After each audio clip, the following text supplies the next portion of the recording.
I've been trying to temper my, self-control virtue because I've been anxious to get to Kendra Von Esch this morning, finding something more with God, but I can't restrain myself anymore. It is that time. It's time to take a trip down to Tennessee and speak to the one, the only Kendra Von Esch. Good morning, Kendra. Good morning, gentlemen. You always have me giggling. Nice segue, Ron.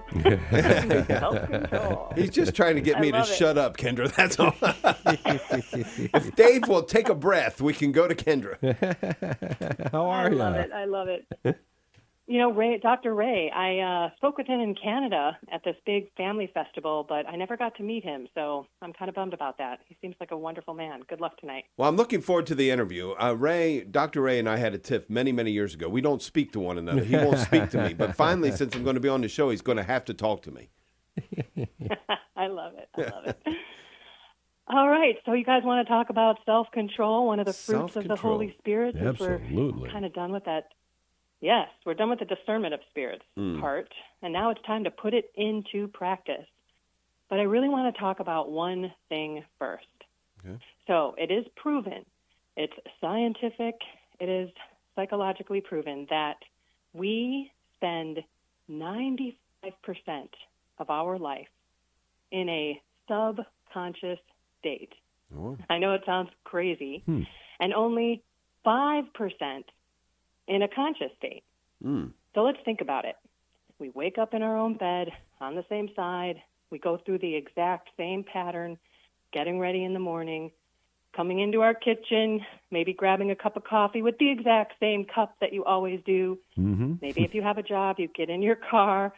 Have you ever driven to work and been like, oh my gosh, I don't even remember the ride here? Yeah, that's we've all a had scary that experience. thing. Yeah. Isn't it? Yeah. Isn't it? And when you're in the shower, you're not thinking of what you're doing. You're thinking of other things. Then you go through your work day. Your work, you guys, is pretty patterned, right? You look at the news. Maybe you're looking at the saints of the day. You're reviewing your topics. There's nothing kind of shocking that's coming into your day. It's pretty routine. Trying to think then of you go stupid home. things to say, Right? Good segues into other parts of the program. And then you go home and you have the same kind of food at your house. You eat pretty much the same kind of dinner or lunch if you bring it in.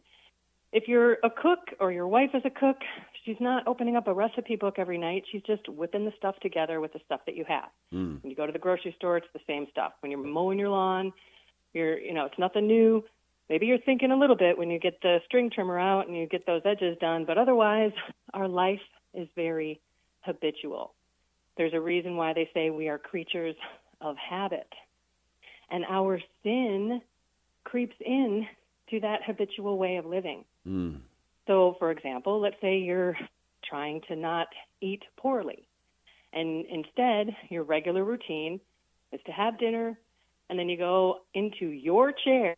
Maybe it's the lazy boy guys, and your wife sits in another one. And you turn on the boob tube, and you watch the same things together, and you habitually go to your refrigerator, and you grab that ice cream.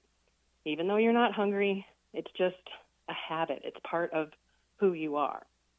Maybe you have the same thing with your phone. Like you pick it up. How many times have you gone to your phone to do something, and then you see like a little red dot by Instagram, or you see something else on another app, and you go to that app, and 5 minutes in, you're like, wait a minute, what was I here for?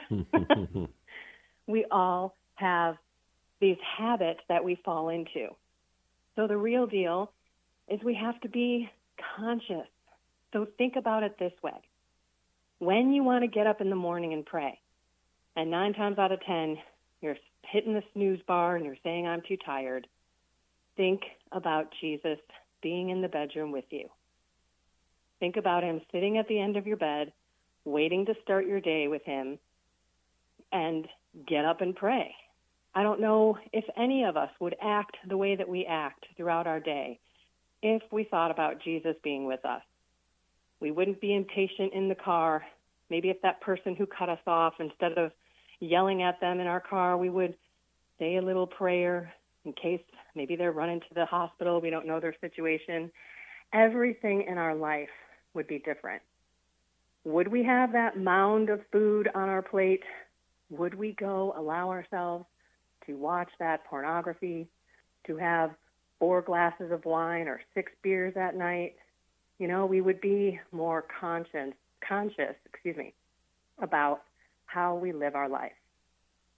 And one thing that we can think about in terms of how subconscious, not unconscious, we would be like walking into walls if that were the case. But if we were subconscious, think about it.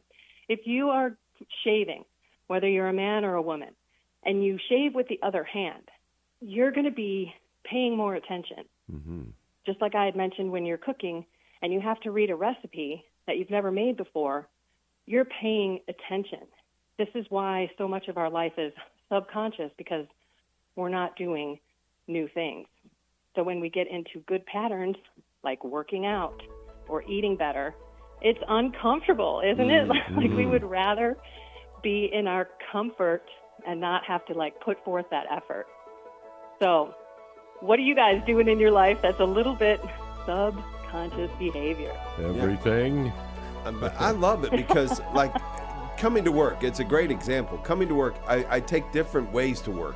You know, just little different streets and stuff, just to kind of wake up that, and I do that intentionally. You know, I shave in a different direction on occasion, just to kind of break up that pattern. That where you're in a state where you're not thinking. And obviously, I mean, those are small things, but I love the point that you make that we fall into sin in the same way. I try to mix it up a little bit, and one morning, the neighbor didn't like it. I took his car to work.